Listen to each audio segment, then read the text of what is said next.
So, what if I told you there's a secret blueprint for success? One that's created more millionaires than pretty much any other book in history. For over 80 years, Napoleon Hill's Think and Grow Rich has been exactly that, a legendary but often misunderstood guide. Well, today, we're going to decode that blueprint step by step. Let's get into it. Everything, and I mean everything, in this entire system starts right here, with this one single explosive idea. This isn't just some nice quote for a poster. It's the engine. It's the raw power source that Napoleon Hill says is the absolute first step to achieving anything. You know, without it, nothing else we're about to talk about even works. And what's so incredible is that this isn't just some theory Hill dreamed up. No, he spent 25 years, a quarter of a century, studying the minds of the absolute giants of his time. We're talking about people like Thomas Edison, Henry Ford, the Titans. He found this common thread, this secret blueprint they were all using, whether they knew it or not. And that is exactly what we are about to unpack. All right, let's jump into the first core principle. Now, it sounds a little out there, right? How can a simple thought actually build a physical empire?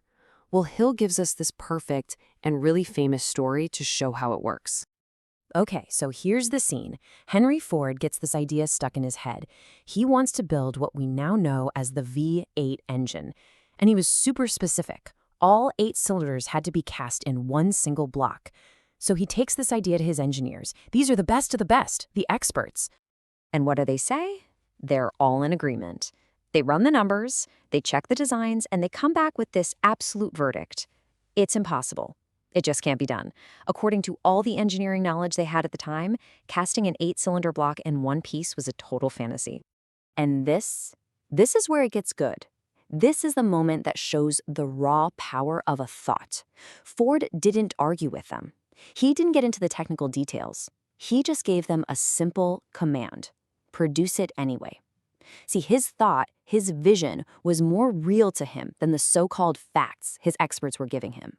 And that sheer force of will didn't just ask for a solution, it demanded it into existence. So here's the big takeaway. Hill says that thoughts aren't just little sparks in your brain, they're actual things. They're a form of energy. And just like nature can turn a tiny little seed into a massive tree, our minds can take the energy of a thought and transform it into its physical counterpart, whether that's a V8 engine or money in the bank. Okay, so if a thought is the building block, what's the spark? What's the fuel that actually gets the whole process moving? This is where Hill makes a distinction that is, well, it's absolutely crucial. You have to get this part. So on one hand, you've got wishing. Wishing is passive, right? It's just hoping something good will happen. Honestly, it's what most people do. But on the other hand, you have desiring. And for Hill, desire isn't just wanting something badly. It's an active, all-in, total obsession. It's a burning, intense focus that actually demands a plan and simply doesn't accept failure as an option. Hill tells this great story about ancient warriors who landed on enemy shores. They were totally outnumbered, and their general ordered them to burn their own ships. Why? Because by getting rid of any chance of retreat, they only had one option left: win. That is a burning desire. It's when you've cut off all other options and you are 100% all in on your goal. So you've got the thought, and you've lit it up with a burning desire. But what happens when things go wrong? When Ford's engineers kept coming back and saying it's impossible, what kept him going? Well, that brings us to the next ingredient: faith. Now, let's be clear. Hill's idea of faith has nothing to do with religion or mysticism. For him, faith is a state of mind that you can actually build and program yourself. It's not something you're born with, it's something you create. And you do it through what he calls auto-suggestion, which is basically just repeatedly telling your subconscious mind something until it believes it's a fact. And he doesn't just talk about it, he gives you the exact tool to get it done, the self-confidence formula. This is a hands-on, daily exercise. You write down your purpose, you demand action from yourself, you focus on the end result, and by doing this over and over, you're literally rewiring your brain. You're building, piece by piece, an unshakable belief, that faith, that your success isn't just possible, it's inevitable. All right, so we've got the mindset down. A clear thought, a burning desire, and rock-solid faith.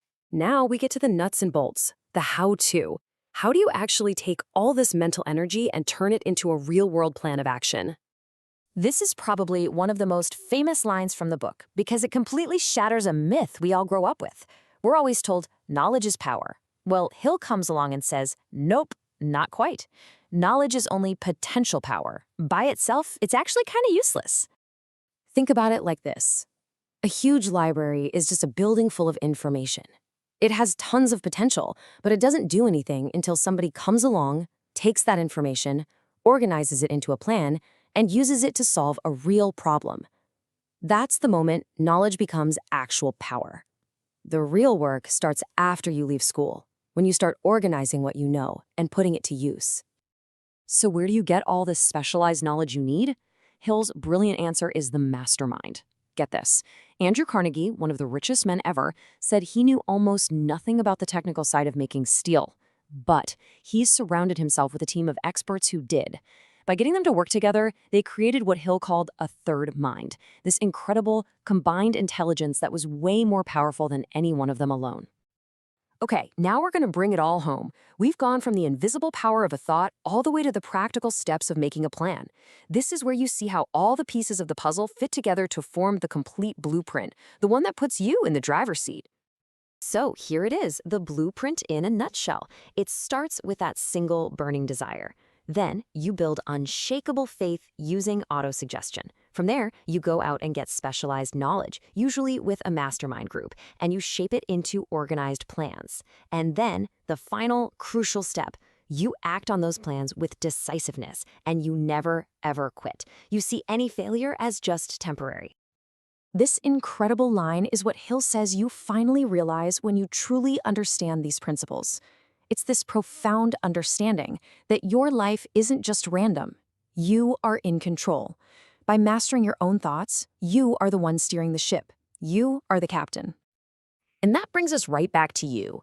This whole thing leads to one final critical question. This isn't just theory. After all this, what is it for you? What is that one single purpose that you want so badly that you're willing to burn your ships for it? What are you willing to go all in on, knowing that winning is the only option? Honestly, we've only scratched the very surface today. We've covered the big foundational pillars, but the book itself goes so much deeper into decision-making, persistence, the subconscious mind, how to conquer fear. It is a complete masterclass, a true operating manual for success that's been proven for almost 100 years.